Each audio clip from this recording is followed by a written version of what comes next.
कहानियों के इस नए संसार यानी स्टोरी टेलिंग के इस नए सेशन में आपका हृदय से स्वागत है।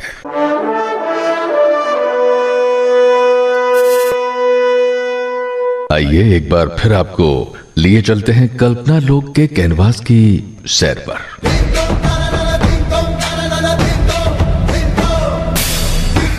मित्रों, कालजयी कहानियों के इस कारवां की पहली कहानी है मूर्धन्य कहानीकार जस्टिस मुरलीधर वैष्णव की कलम का करिश्मा बायां रो बेरो।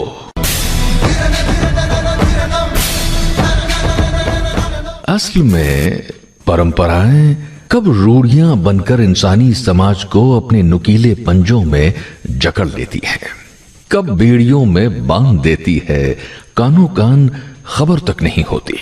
जब शोर मचता है तब तक बहुत देर हो चुकी होती है। बहरहाल जंग लगी ऐसी ही एक कुप्रथा पर करारा प्रहार करती एक निरपराध बिटिया रानी की कहानी, जिसने बेटी होने का दंश झेला। यह है जस्टिस मुरलीधर वैष्णव की लिखी कहानी बायां रो बेरो। दीपा सिंह अब सिद्धहस्त आर्किटेक्ट है। मास्टर डिग्री कोर्स में स्वर्ण पदक प्राप्त करने के बाद वो इस महानगर के नामचीन आर्किटेक्ट योगी कंपनी में काम कर रही है। अनेक बहुमंजिला भवनों और मॉल्स के वास्तुशिल्प और डिजाइनिंग से संबद्ध रहने के बाद अभी 4 बड़े प्रोजेक्ट्स उसके हाथ में हैं। गई आधी रात तक लैपटॉप पर किसी प्रोजेक्ट की डिजाइनिंग में खपी रहने के कारण काफी देर से सोई थी वो। नींद की स्थिति ये कि अलार्म से भी नहीं जगी थी वो। अब फोन बजने पर उनिंदी आंखों से उसने देखा निकू का फोन था।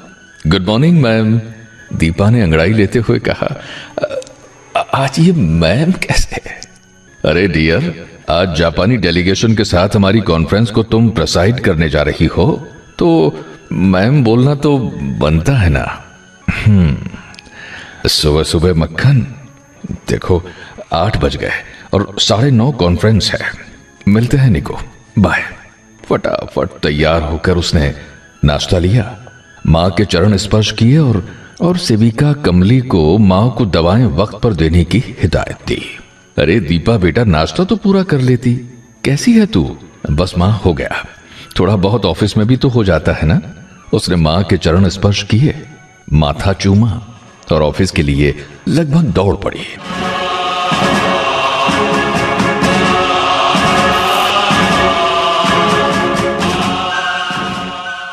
Sorry Niko, I am late. No no, not at all.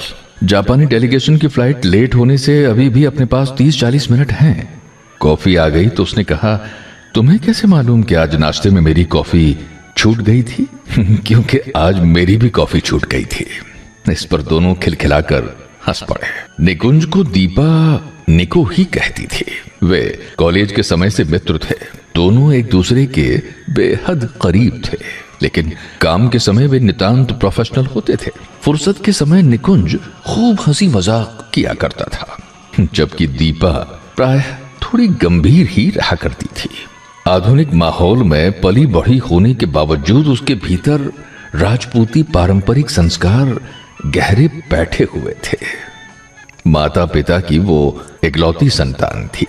उसके पिता, जिन्हें वो जीसा कहती थी, 4 साल पहले दिल के दौरे से गुजर गए थे। वे डाक विभाग में हेड क्लर्क थे। योगी कंपनी में साथ काम करते हुए दीपा और निकुंज एक दूसरे के करीब आते गए। मां से वो अपने इस प्रेम संबंध की बात छुपाए हुए थी।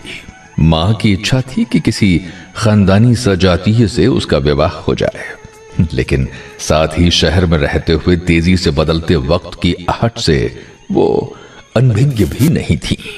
मिस्टर निकुंज उर्फ निको, क्या तुम अपने नाम का अर्थ जानते हो? दीपा को एक दिन की बात याद आ गई जब फुर्सत के पलों में दीपा निकू को छेड़ने के मूड में थी। निकुंज की आंखों में भी शरारत चमक रही थी। नहीं तो, लेकिन निकू का मतलब जरूर जानता हूं, और वो है दीपा सिंह का दीवाना। हालांकि वो निकुंज का अर्थ जानता था, फिर भी वो ऐसा मौका नहीं छोड़ने वाला था। दीपा कभी कभार ही तो हल्के फुल्के मूड में होती थी। देखो, निकुंज का मतलब ऐसा बगीचा होता है जहां पेड़ लताओं से घिरे हों। लेकिन याद रखना मिस्टर, निकू नामक पेड़ के पल्ले केवल दीपा सिंह लता ही होगी। उसकी मजाक में भी एक संजीदगी थी। कॉन्फ्रेंस खत्म होने के बाद सब लोग लंच ले रहे थे, तभी दीपा का मोबाइल बज उठा। एक्सक्यूज मी, ये कहकर वो फोन लेकर डाइनिंग हॉल से बाहर आ गई। हेलो, क्या, कब, किस हॉस्पिटल में? मैं अभी पहुंच रही हूं। उधर से पड़ोसी का फोन था।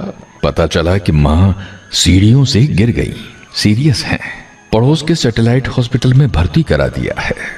दीपा ने निकुंज को बताया और उसे साथ लेकर तुरंत हॉस्पिटल पहुंची। दीपा की बाल सखी श्वेता को पता चला तो वो भी तुरंत हॉस्पिटल पहुंच गई। मां बेहोश थी, सिर में चोट के अलावा कूल्हे की हड्डी भी टूट गई थी। इलाज शुरू हो गया था। दीपा को संतोष हुआ जब 2 दिन बाद मां को होश आ गया। डॉक्टरों ने उनकी हालत खतरे से बाहर होना तो बतलाई, लेकिन दिल की मरीज होने से डॉक्टर इलाज में काफी सावधानी बरत रहे थे। पता नहीं मां को क्यों लग रहा था कि वो बचेगी नहीं। काफी कमजोर हो गई थी, उन्हें सांस लेने में भी तकलीफ होने लगी थी। वैसे तो उन्होंने दीपा के सामने 1-2 बार राजस्थान में बाड़मेर के पास अपने पुश्तैनी गांव की चर्चा की थी। ठाकुरों और उनके छुटभैया परिवारों में बेटी को जन्मते ही मार देने की अमानवीय प्रथा के कई प्राचीन किस्से उन्होंने दीपा को सुनाए थे। जैसे कि कैसे बेटी को जन्मते ही कभी उसे दूध भरी बाल्टी में डुबोकर, तो कभी नाक के छोटे छोटे नथुनों के आगे नमक की छोटी पोटली रखकर उसकी सांसें रोक दी जाती थी, या फिर अधिकतर गांव की कांकड़ यानी सीमा पर बने एक गहरे सूखे बेरे में डालकर मार दी जाती थी। मां ने उसे बताया था कि वो बेरा आज भी वहां मौजूद है, जिसे बायारो बेरो यानी बेटियों का कुआं कहते हैं।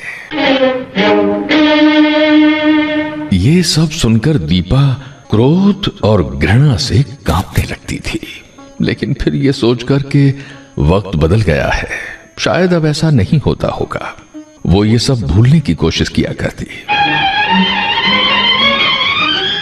दीपा बेटे, मैं तुझसे कुछ कहना चाहती हूं, नाराज मत होना बेटा।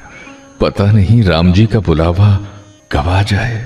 कल को मैं रहूं ना रहूं तो ये एक राज मेरे साथ ही चला जाएगा, और मैं हरगिज नहीं चाहूंगी। मां की क्षीण आवाज और थोड़ी थोड़ी देर में उनका हाँफना इस बात का संकेत था कि उनकी तबीयत कतई ठीक नहीं है। दीपा ने पूछा, राज? कैसा राज मां? देख बेटी, वैसे तो तू मेरी और तेरे जीसा की प्राणों से भी प्यारी है, लेकिन आगे वो कुछ कहती उससे पहले मां का गला भर आया। वो हाँफने लगी। हाँ, कहो ना मां, लेकिन क्या? दीपा के मन में अधीरता से ज्यादा घबराहट बढ़ने लगी।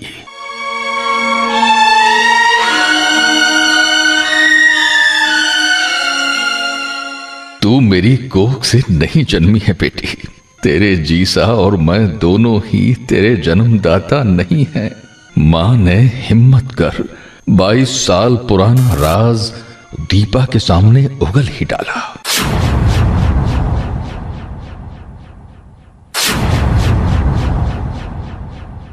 दीपा ये सुनकर सन्न रह गई। उसे काटो तो खून नहीं।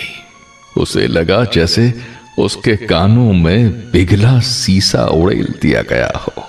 उसे लगा ऐसे अकस्मात तो बिजली भी नहीं गिरती है।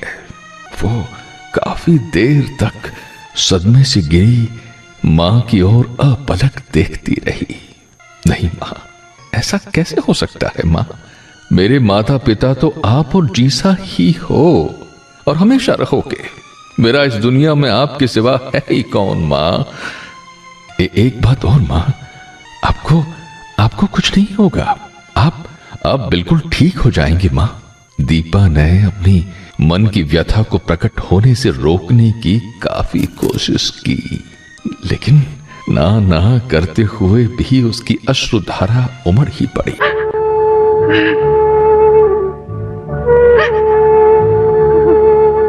कुछ संयत होने पर उसने पूछा, मेरे जन्मदाता माता पिता कौन है मां? मां वो कहां है? वे अब इस दुनिया में नहीं रहे बेटी। एक एक्सीडेंट में दोनों ही गुजर गए। गांव में उनकी जायदाद पर उनके एक भाई ने कब्जा कर लिया और वो दुष्ट सब कुछ बेच बाच कर दिल्ली में कहीं बस गया। मां ने इसके बाद उसे अपने जन्मदाता माता पिता के नाम और गांव का पता भी बता दिया। दीपा ने एक लंबी आह भरी, लेकिन मेरा जन्म वहां और फिर पली आपके यहां, ये कैसे हुआ मां? बेटा, आगे की बात सुनकर तू और दुखी हो जाएगी दीपा। तुझे सदमा लग जाएगा मेरी बच्ची। जो सदमा लग चुका उससे ज्यादा क्या लगेगा मां? ऐसा कुछ नहीं होगा, प्लीज मुझे बताओ मां। आपको मेरी सौगंध। दीपा वाक्य पूरा करती उससे पहले मां ने उसके होठों पर अपनी अंगुली रख दी। आइंदा कभी अपनी सौगंध किसी के लिए नहीं खाना बेटा। हाँ, तुझे मेरी सौगंध जरूर है, जो आगे की बात किसी को भी बतलाई तो जरूर मां, प्रॉमिस। दीपा ने अपना कान पकड़कर मां की हथेली को अपने दोनों हाथों में लेकर चूम लिया। वो बेहद अधीर हो उठी थी। तेरे जन्म के दिन तेरे जीसा रिश्तेदारों से मिलने उसके गांव गए हुए थे।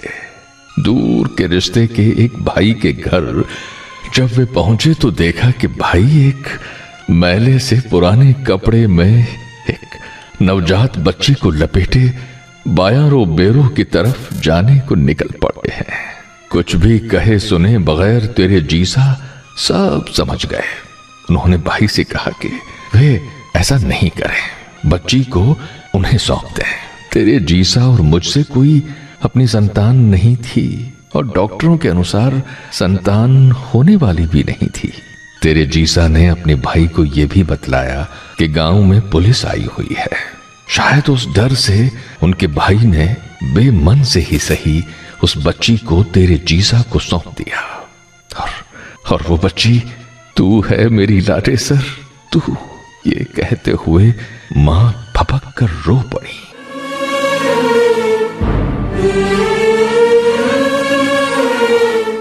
दीपा ने मां को संभाला। उसे अपने कानों पर विश्वास नहीं हुआ कि वो किस तरह बायारो बेरो के शिकार होते बाल बाल बची। उसकी नजर में मां और जीसा देवता से कम नहीं थे। मां शायद ये राज प्रकट करने के लिए ही जीवित थी। चौथे दिन रात में दिल के साइलेंट दौरे से वो सोई की सोई रह गई। गुजरे करीब 2 माह हो गए हैं, लेकिन दीपा की उदासी कम होने का नाम ही नहीं ले रही है। ये तो उसकी बचपन की सहेली श्वेता और निकुंज का सहारा था कि वो उनके साथ रहकर अपना दुख कुछ हल्का कर लिया करती थी। उसे इस विचार ने बेचैन कर दिया था कि उसका जन्म स्थान वाला गांव 22 साल बाद अब कैसा होगा, किस हालत में होगा बायारो बेरो। क्या अब भी वो क्रूर प्रथा वहां होगी? वो उस गांव तुरंत जाना चाहती थी। मां के बताए राज को उसने किसी को भी नहीं बतलाया, निकुंज और श्वेता को भी नहीं। श्वेता ने एक दिन दीपा को सुझाया कि ऐसे कब तक उदास रहेगी दीपा? काम में तेरा मन भी नहीं लग रहा है, चल ना कुछ दिन के लिए कहीं घूम आते हैं, चेंज हो जाएगा। बोली ठीक है, इस बार राजस्थान के रेगिस्तानी टीलों पर ऊंट सवारी का आनंद लेते हैं। चेंज के साथ कुछ ऑक्सीजन इंटेक भी हो जाएगा। मां के चले जाने के बाद दीपा के चेहरे पर पहली बार बमुश्किल हल्की सी मुस्कान उभरी। वाह, ये हुई ना कोई बात। सच दीपा, तेरी ये मुस्कान देखने के लिए तरस गई थी मैं तो।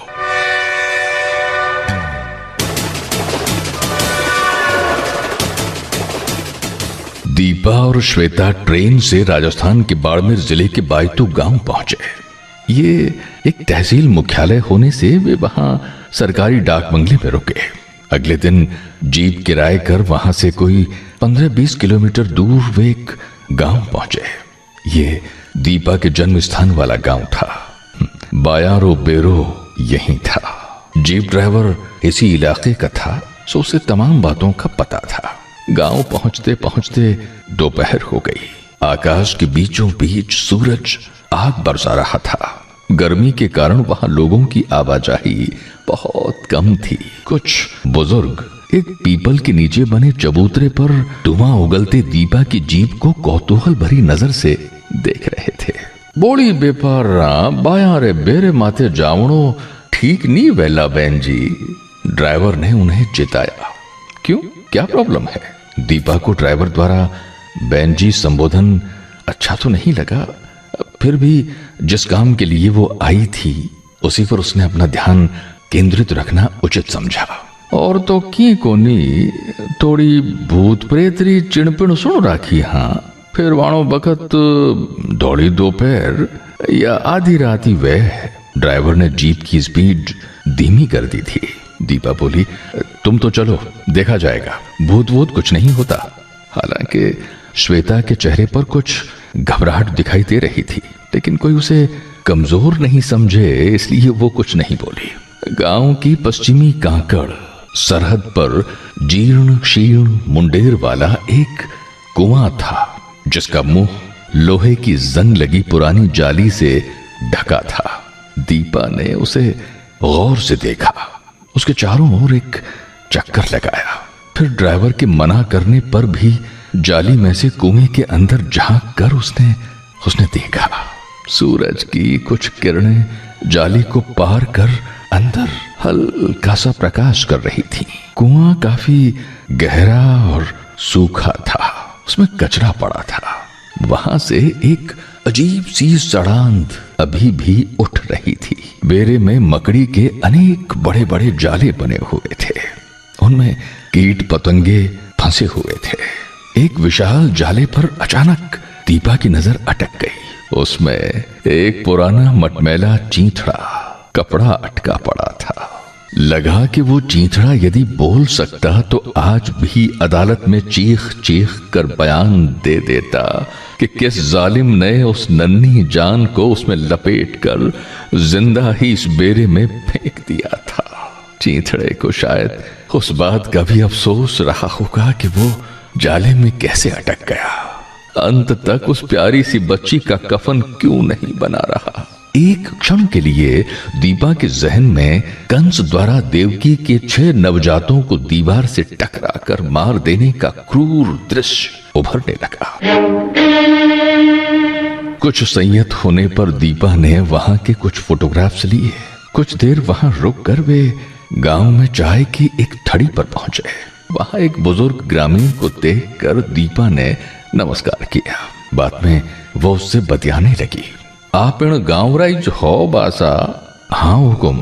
ग्रामीण ने आइस डब्ल्यू जीन्स पर बूटेदार सफेद कुर्ती पहने दीपा को कोई सरकारी अफसर समझा। इन गांव में कदे कोई जोरावर सिंह जी रहता है कहीं बा? हाँ हुकुम, पर वारे में तो राम जी घनी खोटी करी बाई सा। कई बरसा पहली वे अरवारी ठकरानी सा एक एक्सीडेंट में चलता रहा हुकुम। वारे औलाद तो ही को नहीं सुना हा कि वारे एक बेटी हुई, पर पतो नहीं हुकुम, मैं तो नहीं देखी। वृद्ध ने कुछ याद करते हुए कहा। अनायास दीपा के भीतर पीड़ा का ज्वार उमड़ पड़ा। उसका हृदय भर आया।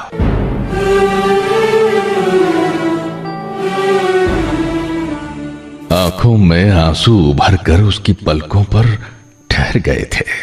किसी तरह उसने उन्हें छुपाते हुए रुमाल से अपनी आंखों की कोरें पोंछी। श्वेता को कुछ भी समझ में नहीं आ रहा था, लेकिन उसी समय गांव में स्कूल की छुट्टी हुई तो अनेक छात्राओं को स्कूल से निकलकर अपने घरों की ओर दौड़ते हुए देखकर दीपा और श्वेता की आंखें खुशी से चमक उठी। श्वेता शाम को डाक बंगले में कॉफी सिप करते हुए दीपा से बोली, तू रेगिस्तानी गांव घुमाने लाई है या रेतीली टीलों पर ऊंट की सवारी और कुछ खास दिखाने? यह भी जरूरी है श्वेता, अभी 2 दिन हैं अपने पास। कल सुबह यहीं पास में एक प्राचीन शिवालय और तालाब का आनंद लेंगे और शाम को मखमली रेतीली टीलों पर ऊंट सवारी का। और हाँ, सनसेट सीन का तो सुना है कि यहां उसका कोई जवाब ही नहीं। फिर बाड़मेर जिले की किराड़ू जगह भी तो हमें देखनी है।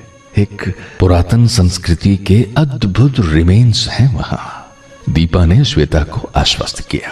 तो श्वेता ने पूछा, और ये बायों का वो क्या कुआं और भूत प्रेत के बारे में ड्राइवर क्या कह रहा था दीपा? दीपा ने उस इलाके में कन्या भ्रूण और नवजात कन्याओं को जन्मते ही मार देने की प्राचीन क्रूर प्रथा के बारे में श्वेता को बताया तो वो क्षोभ और घृणा से भर उठी। रात के खाने के बाद काफी देर तक वे उसी के बारे में चर्चा करती रही। श्वेता बोली, मुझे तो यार उस आदिवासी समाज पर गर्व होता है जहां न केवल बेटी जन्मने पर वे अपने ढंग से उत्सव मनाते हैं बल्कि एक प्रकार से स्त्री की डोमिनेंस को भी स्वीकारते हैं। सही कह रही है तू, लेकिन अब समय के साथ इस इलाके की कन्या हत्या की प्रथा शायद नहीं के बराबर रही हो। कुछ शिक्षा का असर और कुछ कानून का डर। दिन में उस गांव में तूने देखा नहीं कि स्कूल की छुट्टी होने पर अनेक छात्राएं फुदकती दौड़ती अपने घरों को लौट रही थीं। कितना अच्छा लग रहा था हमें। सुना है कि यहाँ बायतू में तो लड़कियों की अलग से स्कूल भी है। दीपा ने कॉफी का आखिरी घूंट लिया। थकान के मारे श्वेता को जल्दी ही नींद आ गई, लेकिन दीपा अभी भी बायारो बेरो के इर्द गिर्द चक्कर लगा रही थी। रात भर उस बाद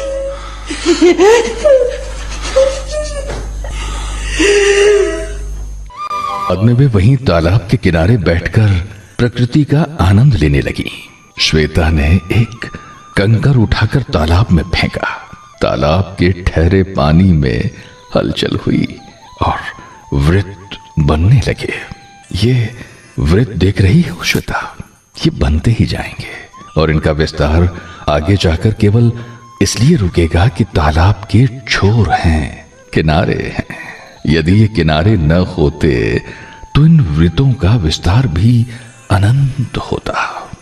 क्या प्रेम भी ऐसा ही नहीं होता है? जब भीतर शांत दिल रूपी झील में कोई प्रेम की कंकरी फेंकता है तो फिर वहां ऐसी ही अनंत हलचल मचती है ना। बस इसका एहसास ही किया जा सकता है। ये कहते हुए दीपा कुछ देर के लिए निकुंज की याद में खो गई। श्वेता ने सहमति जाहिर करते हुए कहा कि बड़ी ज्ञानवती हो गई है यार तू तो। मेरा प्रेम तो भाई विवाह के बाद का है। रही बात एहसास की तो ये तेरी बात बिल्कुल सही है। शाम को दोनों ने मरुस्थल के मखमली टीलों पर ऊपर नीचे खूब दौड़ लगाई। उन्हें बहुत आनंद आया। सजे धजे ऊंटों पर सवारी करते हुए सूर्यास्त के दर्शन करके तो वे जैसे खुशी के मारे पगला ही गई। फिर अगले दिन वे किराड़ू गईं, जहां एक प्राचीन नगरी के भग्नावशेष देख और गाइड की बातें सुनकर सम्मोहित सी हो गईं।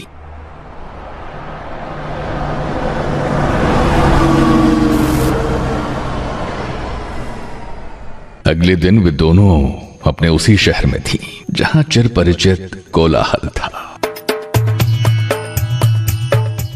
निकुंज उन्हें स्टेशन पर लेने आने वाला था, लेकिन काफी इंतजार के बाद भी वो ट्रेन पर नहीं आया। दीपा ने उसे बार बार फोन लगाया, लेकिन हर बार स्विच ऑफ ही मिला। दोनों सहेलियां आखिर टैक्सी से अपने अपने घर पहुंची। रात में भी कोई 5-6 बार दीपा ने निकुंज से फोन पर बात करनी चाहिए, लेकिन स्थिति वही थी, फोन स्विच ऑफ। यात्रा की थकान से उसे रात में नींद जल्दी आ गई। अगले दिन दीपा दफ्तर पहुंची तो पता चला कि निकुंज अचानक कंपनी छोड़कर अमेरिका चला गया है।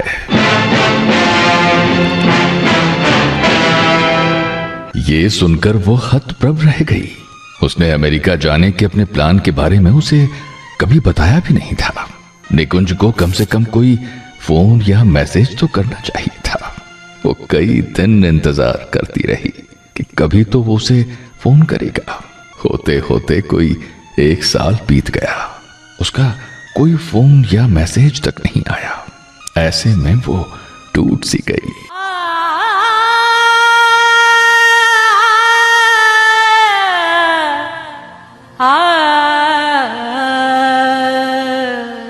वो समझ नहीं पा रही थी कि निकुंज उसके साथ ऐसा कैसे बिहेव कर सकता है।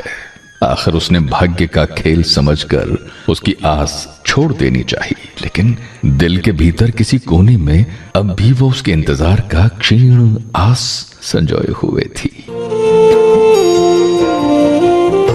आज दीपा का जन्मदिन है। वो श्वेता की जिद के कारण केवल उसी के साथ डिनर कर कुछ जी हल्का कर लेना चाहती है। दोनों सहेलियां एक मॉल में शॉपिंग के लिए गईं। अचानक ही उसे वहां निकुंज की आंटी दिखाई दी, जो अमेरिका में ही रहती थी। इन दिनों शायद वो हिंदुस्तान में आई हुई थी।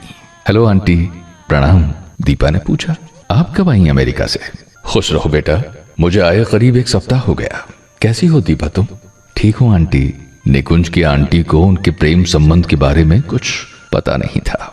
वो केवल ये जानती थी कि वे कॉलेज के समय के मित्र थे और कुछ अरसे पहले तक निकुंज उसके साथ योगी कंपनी में काम कर रहा था। बस। तुम्हें तो मालूम ही होगा कि निकुंज ने योगी कंपनी छोड़कर अमेरिका लॉस एंजल्स में बड़ी कंपनी ज्वाइन कर ली है। बड़ा करियर कॉन्शियस है वो। और हाँ, अभी हार्डली 2 मंथ्स पहले उसने वहां अपने बॉस की लड़की से मैरिज भी कर ली है। तुम्हें इनवाइट नहीं किया क्या उसने?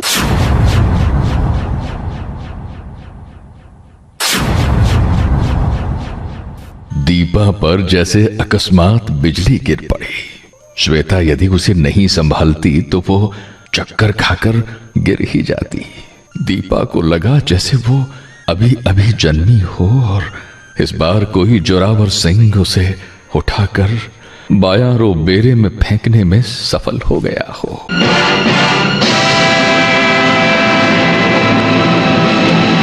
तो दोस्तों, ये थी जस्टिस मुरलीधर वैष्णव की लिखी कालजयी कहानी बायां रो बेरो। अगले हफ्ते फिर किसी नई कहानी के साथ उपस्थित होंगे। फिलहाल इजाजत दीजिए। नमस्कार।